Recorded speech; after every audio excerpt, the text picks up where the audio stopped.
नमस्कार दर्शक बंधु आपण समस्त को ओडिशा तंत्रज्ञान यूट्यूब चैनल को हार्दिक स्वागत। आज भिडियोटी बहुत इंटरेस्टिंग वीडियो कहीं आज भिडियो आम जाना कि पितृदोष निवारण केमिति करा जाए। पितृदोष विषय आपण अनेक ज्योतिष मान शुणी थे, अनेक गुणिया मान शुणी थे। ऑनलाइन रे किछि लोक अछंती जो माने प्रश्नर उत्तर दियंती ताकू पूछा लगेइबा बोली कहंती। जो मैंने पूछा लगाती से अनेक थर शुणी थे। तेज जो पितृदोष वास्तव यहाँ कौन अनेक लोक भावती कि बोधे बापा माँ को दुख कष्ट देइथिबा जोगु पितृदोष लगी। यहाँ तो निहाती गोटाए कारण किंतु ये संपूर्ण कारण नुहे। आपण प्रथम कथा हूँ ज्योतिष शास्त्र विद्या हिसाब से केमिति जानिबे जनक कुंडली रे पितृदोष लगी कि ना नहीं। ध्यान दिंतु एठी गोटे कॉम्बिनेशन लिखाई सूर्य युक्त केतु। जिते सूर्य प्लस केतु एकाठी मिसिक गोटाए घरे बसती से वंश दोष सृष्टि हुए। अर्थात आपण वंश कौन लोक एमिति कुत्सित कार्य कर सी अनेक वर्ष पर्यंत नरकरे पड़ो।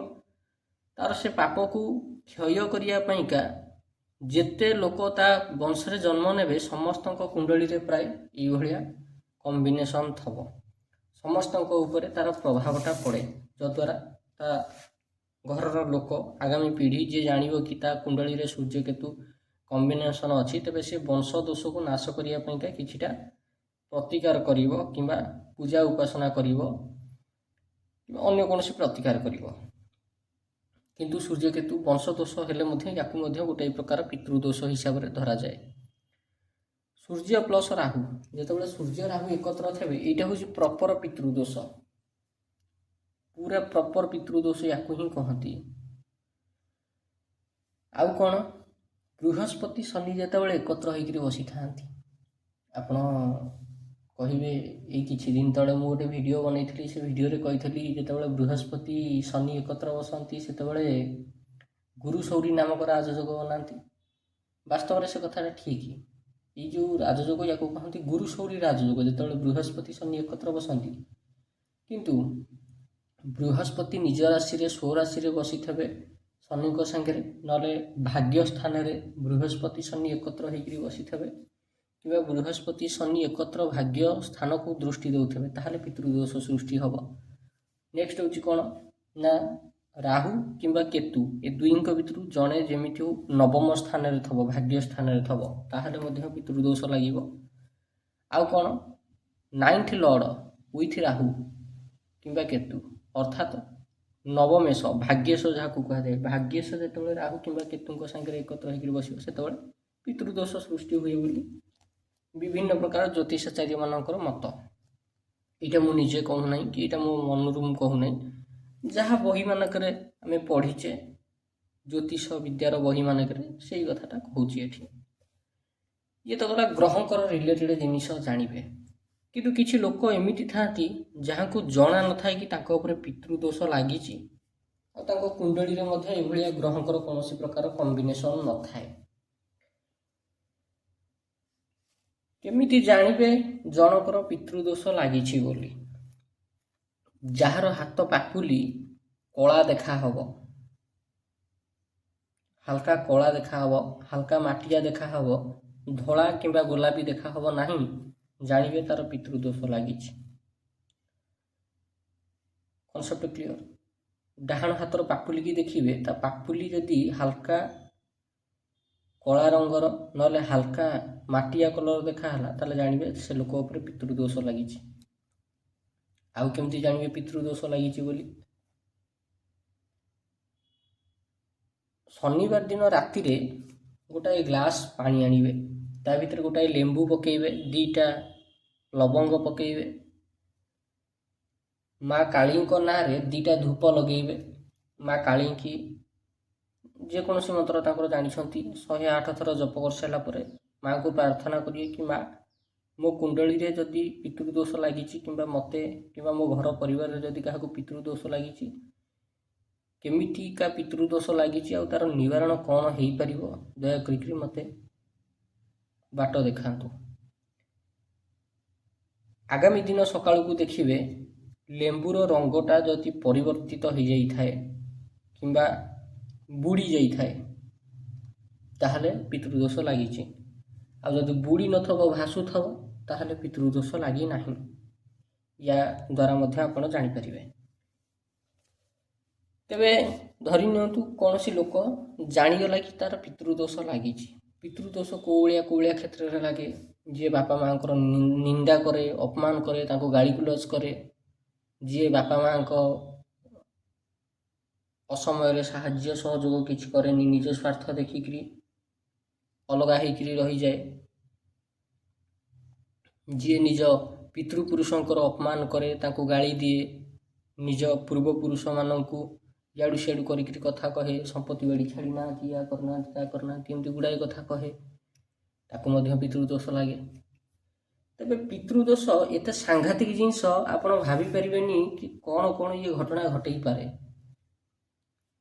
सबुतक देवता मिसिकी एकाठी मिसिकी सबुतक असुर एकाठी मिसिकी जी अघटन न घटे पारे पितृपुरुष ताठू बेसी अघटन घटे पारे बल एत अधिक कहीं आपण जेकोसी देवी देवता शरण को जातु पितृपुरुष मना करदे से देवी देवता को कि आमर परिवार भितर आपण प्रवेश करेंगे ना तेबे से देवी देवता से परिवार भितर प्रवेश करेंगे ना कि से परिवार गोटे लोक जिते बड़ भक्त होता हूँ ना कहीं जिते सी पूजा पाठ करता ना कहीं पूजा पाठ को स्वीकार करेंगे भाविकी देखु पितृपुरुषर पावरटा कौन आ जहाँ उपरे पितृपुरुष संतुष्ट होती ताकू साधना बहुत इजिली सिद्ध हो जाए बहुत इजिली से जहाँ को डाक से ठाकुर ता कथा शुणती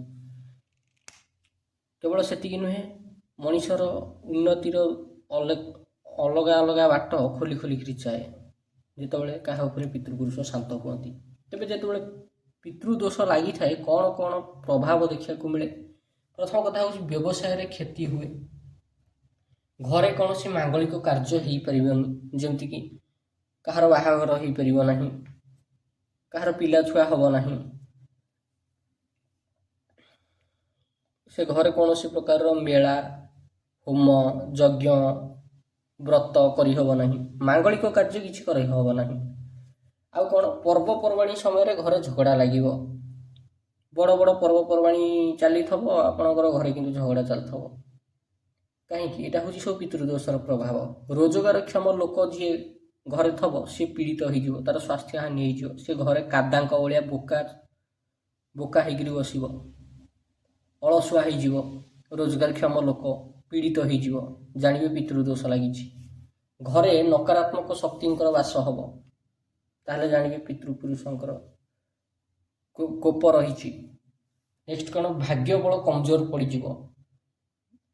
गोटे कुंडली रे जेते बड़ राजयोग था महाभाग्य नामक राजयोग था ना कहीं जदि पितृदोष लगी भाग्य बल पूरा कमजोर पकईदे कहीं ये ही सब पुण्य खाई टाणिकी आ बंची थव जे से लोक पुण्यर फलटा भोग कर ये सब टाणी ने नेक्स्ट कौन ना घरे जनक पर जड़े रोग पड़े जनकर रोग है नहीं गले हस्पिटाल तार भल होका आउ जन को रोग लगे ताठू आउ जन को रोग लगे आउ जन को रोग लगे एमती हो चलो घरे के मेडिसिन बंद हम ना नेक्स्ट कौन घरर मुरबी कथा कहीं मानवे ना पितृपुरुष जार रुष्ट थे जहाँ घर उपरे पितृदोष लगी थव से घरर मुरबी जी से जहाँ कथा कहू ता घरर सदस्य से कथा शुणवे ना नेक्स्ट कौन घरर स्त्री कूलटा हो जाए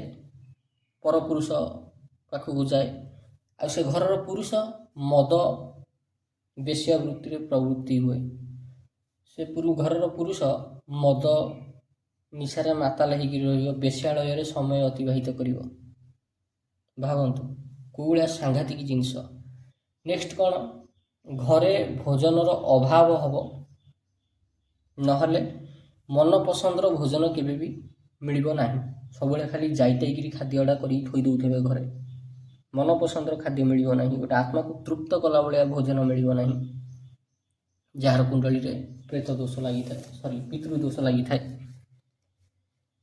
तेबे यार प्रतिकार कौन କ'ଣ ଏମିତି କିଛି ପ୍ରତିକାର ଅଛି ଯାହାକୁ ଆମେ କରିବା ଦ୍ୱାରା ପିତୃ ଦୋଷ ଶାନ୍ତ ହୋଇପାରିବ?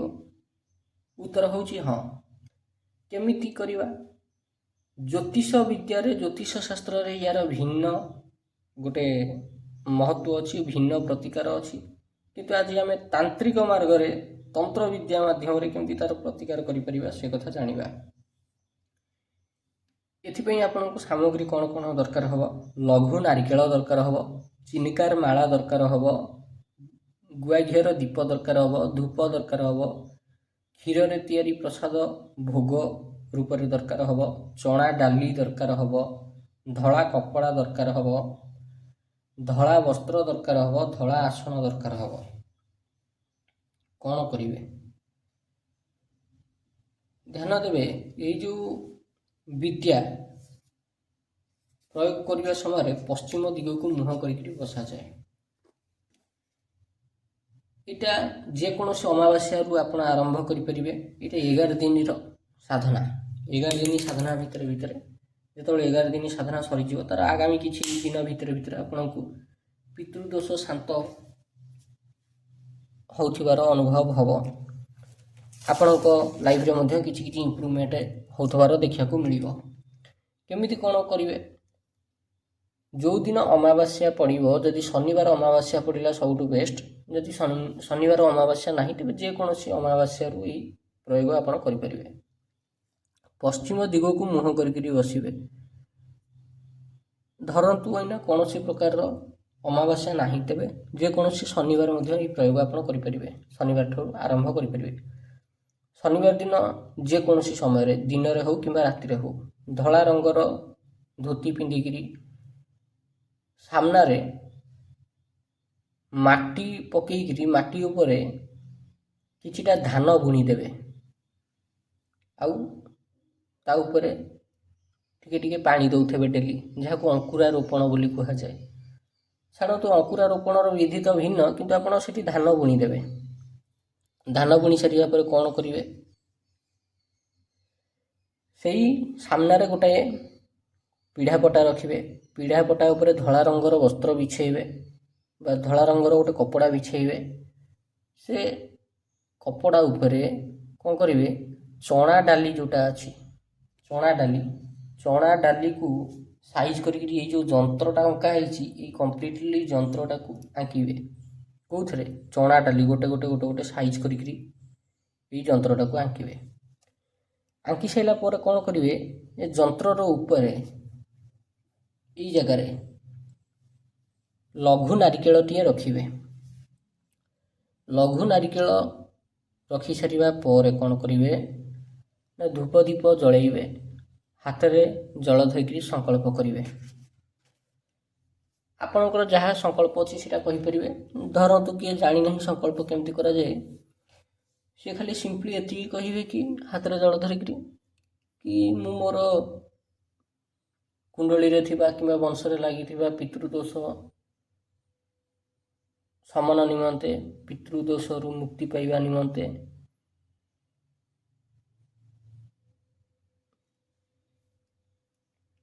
ପିତୃଦୋଷ ନିବାରଣ ପ୍ରୟୋଗ କରିବାକୁ ଯାଉଛି। ସର୍ବ ପିତୃପୁରୁଷ, ସର୍ବ ପିତୃ ଦେବୀ ଦେବତା ଆଜ୍ଞା ଆଶୀର୍ବାଦ ଦିଅନ୍ତୁ। ଭଗବାନ ଗଣେଶ ଆଜ୍ଞା ଆଶୀର୍ବାଦ ଦିଅନ୍ତୁ। ଭଗବାନ ଶ୍ରୀ ଗୁରୁଦେବ ଆଜ୍ଞା ଆଶୀର୍ବାଦ ଦିଅନ୍ତୁ। ସର୍ବଦେବୀ ଦେବତା ଆଜ୍ଞା ଆଶୀର୍ବାଦ ଦିଅନ୍ତୁ। ସ୍ଥାନ ଦେବତା, କୁଳଦେବୀ କୁଳଦେବତା, ଗ୍ରାମଦେବୀ ଗ୍ରାମଦେବତା, ବାସ୍ତୁଦେବୀ ବାସ୍ତୁଦେବତା ଆଜ୍ଞା ଆଶୀର୍ବାଦ ପ୍ରଦାନ କରନ୍ତୁ। ସର୍ବଦେବୀ ଦେବତାଙ୍କର ଆଶୀର୍ବାଦରୁ ମୋର ଏଇ ପିତୃଦୋଷ ବାଧା ନିବାରଣ ପ୍ରୟୋଗ ସଫଳ ହେଉ କହିକିରି ଭୂମି ଉପରେ ଜଳ ଛାଡ଼ିଦେବେ। ଛାଡ଼ି ସାରିଲା ପରେ କ'ଣ କରିବେ? ନା ସେ ଯେଉଁ ଲଘୁ ନାରିକେଳ ଅଛି ତାକୁ ଟିକେ ଚନ୍ଦନ ଲଗାଇଦେବେ, ଟିକେ ଧୂପ ଦୀପ ଦେଖାଇଦେବେ। କ୍ଷୀରରେ ତିଆରି ପ୍ରସାଦ ମିଠା ଯେଉଁଟା ଆମେ କହୁଛେ, ରସଗୋଲା ହେଉ, ଗୋଲାପଜାମୁ ହେଉ କିମ୍ବା ଅନ୍ୟ କୌଣସି ମିଠା, ପେଡ଼ା ହେଉ, କାଜୁ କତଲି ହେଉ, ଏଗୁଡ଼ାକୁ ଭୋଗ ଲଗାଇବେ। ଭୋଗ ଲଗାଇ ସାରିବା ପରେ କ'ଣ କରିବେ? ପଶ୍ଚିମ ଦିଗକୁ ତ ମୁହଁ କରିକିରି ବସିବେ। ଚିନକାର ମାଳା ଧରିକିରି ମନ୍ତ୍ର ଜପ କରିବେ। କେତେ ଜପ କରିବେ? 11 ମାଳା ମନ୍ତ୍ର ଜପ କରିବେ।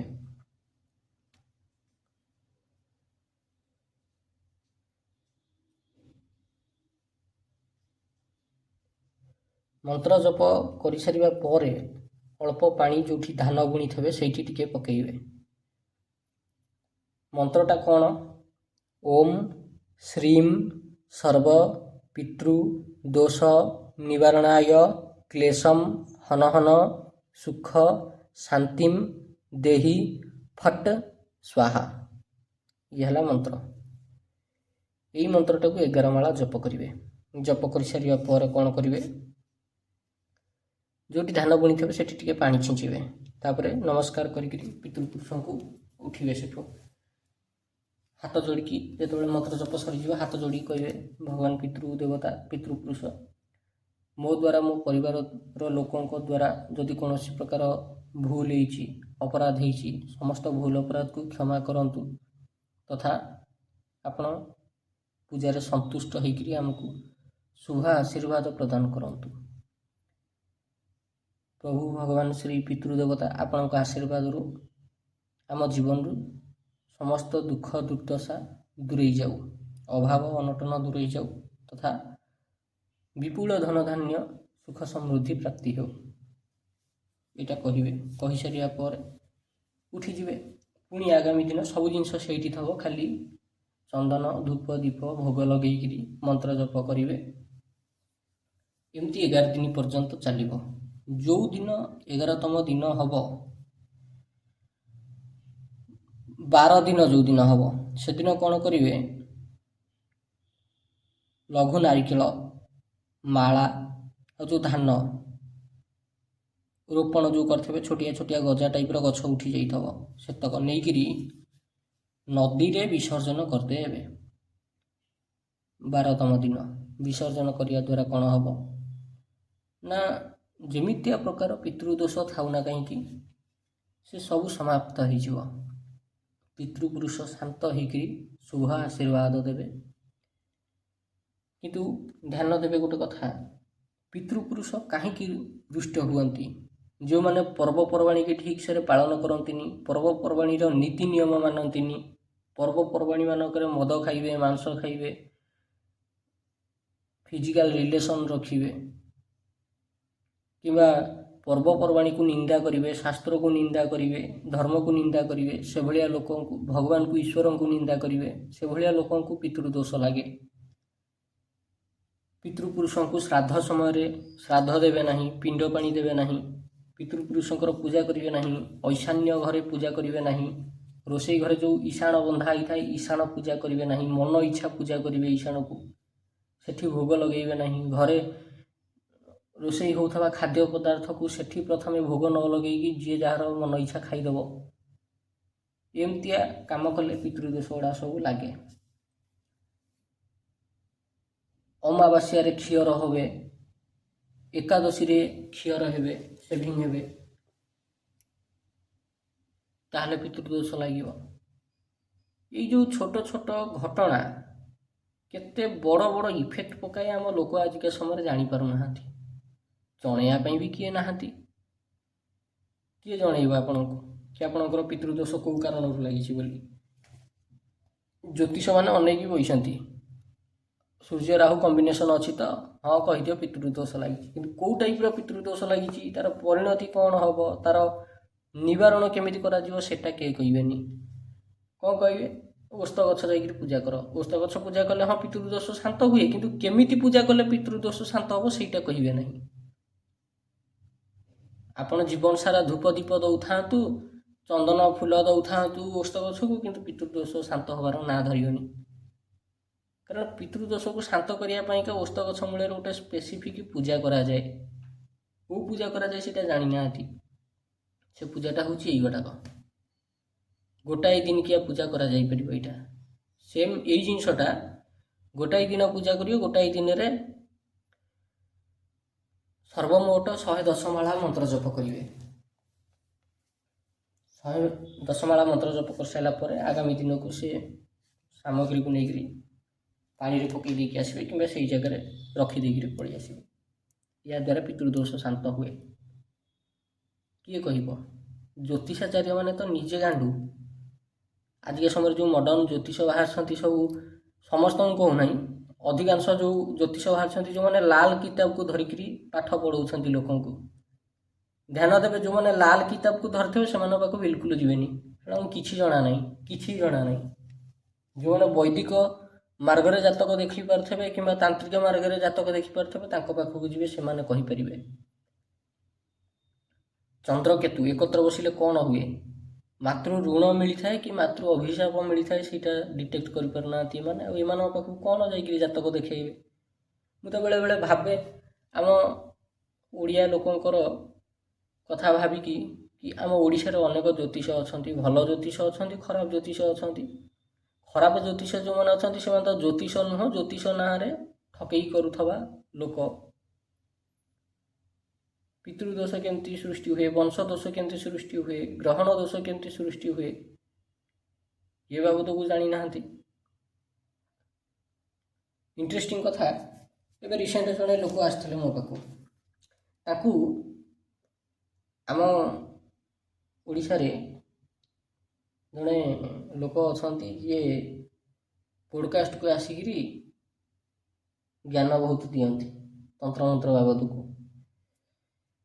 ମଲା ନାଗସାପ ବଞ୍ଚିଗଲା, ୟା ହେଇଗଲା, ତା ହେଇଗଲା, XYZ ଯାହା ବି ହଉ, ତାଙ୍କ ପାଖକୁ ଯାଇଥିଲେ ସେ ଜାତକ ନେଇକିରି। ତାଙ୍କ ଜାତକ ଦେଖିକି ତାଙ୍କ ପୁଅର ଜାତକ ଯେହେତୁ ସେଇଟା ଥିଲା ତାକୁ ଜଣେଇ ଦେଇଛନ୍ତି କ'ଣ ନା ସେ ପୁଅଟା 2 ମାସ ଭିତରେ ମରିଯିବ। ସେ ଲୋକ ଭାରି ଚିନ୍ତାଗ୍ରସ୍ତ ହେଇକିରି ଆସିଥାନ୍ତୁ ମୋ ପାଖକୁ, ମୋତେ ଜାତକ ଦେଖେଇଲେ। ତାଙ୍କର ଯାହା ପ୍ରୋବ୍ଲେମ୍ ଥିଲା ତାଙ୍କୁ ସେ ସବୁ କହିଲା ପରେ ସିଏ ଏଗ୍ରି କଲେ କି ହଁ ଏମିତିଆ ସବୁ ପ୍ରୋବ୍ଲେମ୍ ହେଉଛି। ତାପରେ ସିଏ ମୋତେ ଆୟୁଷ କଥା ପଚାରିଲେ, ମୋତେ କହିଲେ ଏ ପିଲାର ଆୟୁଷ କେତେ। ମୁଁ କହିଲି ଦେଖନ୍ତୁ, କୌଣସି ଜ୍ୟୋତିଷକୁ କେବେ ବି କାହାରି ଆୟୁଷ ପଚାରିବେ ନାହିଁ, କୌଣସି ସ୍ତ୍ରୀର ଚରିତ୍ର ବିଷୟରେ ପଚାରିବେ ନାହିଁ, କାରଣ ଏ 2ଟା ପ୍ରଶ୍ନର ଉତ୍ତର ସେ କଦାପି ଦେବେନି। କାହିଁକି ଦେବେନି, ଏ 2ଟା ପ୍ରଶ୍ନର ଉତ୍ତର ଦେଲା ମାତ୍ରକେ ତାଙ୍କ ଜ୍ୟୋତିଷ ବିଦ୍ୟାର ଯେଉଁ ପାୱାରଟା ତାଙ୍କୁ ମିଳିଥାଏ ସେଇଟା ନାଶ ହେଇଯାଏ। ଯଦି ଗୋଟେ ଜ୍ୟୋତିଷ ଗୋଟେ ସ୍ତ୍ରୀର ଚରିତ୍ରକୁ ନେଇକରି ଇଆଡ଼ୁ ସିଆଡ଼ୁ କଥା କହିଥିଲା ତାହେଲେ ତାର ଜ୍ୟୋତିଷ ବିଦ୍ୟା ଆଉ ଫଳିତ ହେବନି, କାମ କରିବନି। ଗୋଟେ ଜ୍ୟୋତିଷ ଯଦି କୌଣସି ଲୋକର ଆୟୁଷକୁ ନେଇକରି କଥା କହିଦେଲା ତେବେ ବି ତାର ଜ୍ୟୋତିଷ ବିଦ୍ୟାର ଯେଉଁ ପାୱାରଟା ନଷ୍ଟ ହେଇଯିବ। ତେଣୁ ଏ 2ଟା ପ୍ରଶ୍ନ କେବେ ପଚାରିବେନି। ମୋତେ କହିଲେ ଆଜ୍ଞା ଏଇଟା ପଚାରିବାକୁ ଆମେ ଚାହୁଁନୁ, କିନ୍ତୁ ପଚାରିବାର କାରଣ ଏଇଟା କି ଆମେ ଯାଇଥିଲୁ ସେ ଗୋଟେ ଲୋକ ପାଖକୁ, ସେ କହିଲେ କି ପିଲା 2 ମାସ ଭିତରେ ମରିଯିବ ବୋଲି। ମୁଁ ତାଙ୍କର ଜାତକ ଦେଖିଲି, କୌଣସି ପ୍ରକାର ମାରକ ଗ୍ରହ ଦଶା ଚାଲୁନି, କିଛି ଚାଲୁନି। କାହିଁକି ସେ କଥାଟା କହିଥିଲେ, କାରଣ ସେ ପିଲାର କୁଣ୍ଡଳୀରେ ରାହୁ ଚନ୍ଦ୍ର ଏକତ୍ର ଥିଲେ, ଗ୍ରହଣ ଦୋଷ ସୃଷ୍ଟି କରିଥିଲେ। ଗ୍ରହଣ ଦୋଷ ସୃଷ୍ଟି କରୁଛି ବୋଲି ଗୋଟେ ଲୋକକୁ କହିଦେଲେ କି ତା ପୁଅଟା 2 ମାସ ଭିତରେ ମରିଯିବ, ଏଇଟା ଗୋଟେ କେଡ଼ ବଡ଼ କଥାଟା। ନା ତ ସେଠି ରାହୁଙ୍କର ମହାଦଶା ଚାଲୁଛି, ରାହୁଙ୍କର ଅନ୍ତର୍ଦଶା ଚାଲୁଛି, ରାହୁଙ୍କର ପ୍ରତ୍ୟନ୍ତର୍ଦଶା ଚାଲୁଛି, ନା ତ ସେଠି ଚନ୍ଦ୍ରଙ୍କର ମହାଦଶା ଚାଲୁଛି, ଅନ୍ତର୍ଦଶା ଚାଲୁଛି, ପ୍ରତ୍ୟନ୍ତର୍ଦଶା ଚାଲୁଛି। ଏ 2 ଗ୍ରହଙ୍କର ସେଠି ଦଶା ହିଁ ଚାଲୁନାହିଁ। ତାର ମାରକ ଗ୍ରହ ଗୋଟେ ଭିନ୍ନ, ସିଏ ସେ ମାରକ ଗ୍ରହର ଦଶା ବି ଚାଲୁନାହିଁ। ସେ ଲୋକକୁ କହିଲି ଏ କଥା ଯିଏ ତମକୁ କହିଛି ତାର ଜ୍ୟୋତିଷ ଶାସ୍ତ୍ର ବାବଦକୁ କୌଣସି ଜ୍ଞାନ ନାହିଁ। ସେ କହିଲେ ଆଜ୍ଞା ଏ ତ ବହୁତ ସେଲିବ୍ରିଟି, ତାଙ୍କ ପାଖକୁ ବହୁତ ଲୋକ ଯାଉଛନ୍ତି। ମୁଁ କହିଲି ମୁଁ ଲେଖିକିରି ଦେଉଛି ଗୋଟେ କାଗଜରେ, ଏ ପିଲାର କିଛି ହେବ ନାହିଁ 2 ମାସ ଭିତରେ। ତାପରେ ପ୍ରପର ତାଙ୍କୁ ଟାଇମ୍ ଡ୍ୟୁରେସନ୍ ଦେଲି କି ଦେଖ ଏତିକି ଟାଇମ୍ ଡ୍ୟୁରେସନ୍ ଭିତରେ ପିଲାକୁ ଟିକେ ସମ୍ଭାଳିକିରି ରଖିବ, ତାକୁ କହିବ ଗାଡ଼ି ବେଶୀ ଜୋରରେ ଚଲାଚଲି କରିବ ନାହିଁ, କି କେଉଁଠି ଯେଉଁଠି ଅଗ୍ନି ଥବ, ଯେଉଁଠି ନଦୀ ଥବ, ଯେଉଁଠି ପାହାଡ଼ ପର୍ବତ ଥବ ସେ ସ୍ଥାନକୁ ଯିବ ନାହିଁ। କାହିଁକି ଏଇଟା କୁହାଯାଇପାରିଲା, କାରଣ ସେ ସମୟଟା ତାର ମାରକ ଗ୍ରହର ଦଶାର ସମୟ।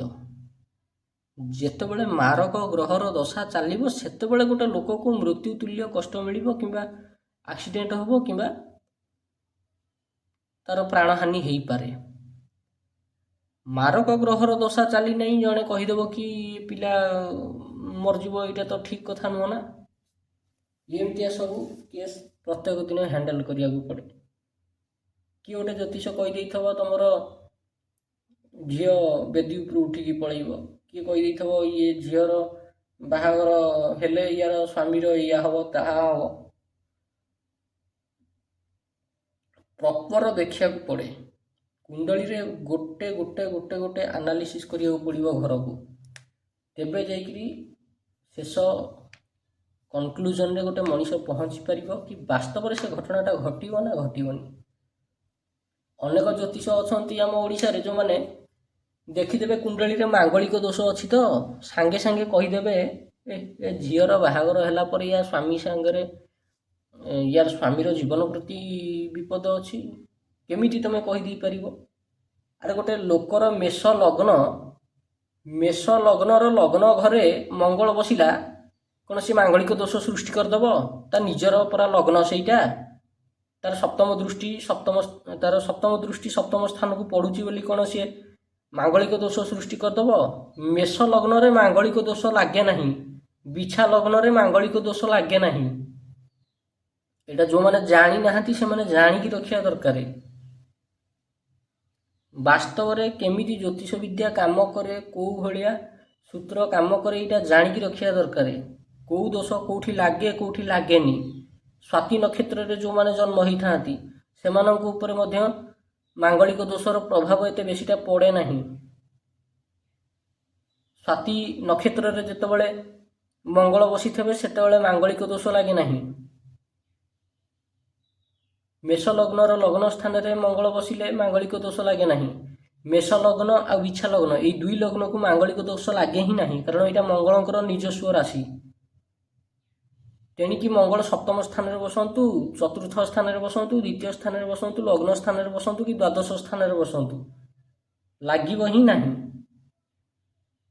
ମାଙ୍ଗଳିକ ଦୋଷ। ଏଗୁଡ଼ା କହିବ କି? ଲୋକଙ୍କୁ ଯେତେ ବୁଝେଇବାକୁ ଚେଷ୍ଟା କଲେ ମଧ୍ୟ ଲୋକ ବୁଝିବାକୁ ନାରାଜ। ଲୋକ ଚାହୁଁଛନ୍ତି ଠକାମିର ଶିକାର ହେବା ପାଇଁ। ଦେଖନ୍ତୁ ଏଇଠି ପିତୃଦୋଷ ଶାନ୍ତି ପାଇଁକା କେତେ ବଢ଼ିଆ ପ୍ରତିକାରଟା ଦିଆ ହେଇଗଲା। ଗୋଟେ ଲୋକ ଚାହିଁବ ଗୋଟାଏ ଦିନରେ 110 ମାଳ ଜପ କରିକିରି ପିତୃଦୋଷ ଶାନ୍ତି କରିବା ପାଇଁ କରିପାରିବ। ଗୋଟେ ଲୋକର ଧର କାପାସିଟି ନାହିଁ, ସିଏ ନା 11 ଦିନ ପର୍ଯ୍ୟନ୍ତ ଡେଲି ପୂଜା କରିବ, ଡେଲି ଟିକେ ଅରୁଆ ଖାଇବ 11 ଦିନ ପର୍ଯ୍ୟନ୍ତ, ସେତିକିରେ ୟାର ପିତୃଦୋଷ ଶାନ୍ତି ହେଇଗଲା ଏଇ ପ୍ରୟୋଗ କରିବା ପରେ।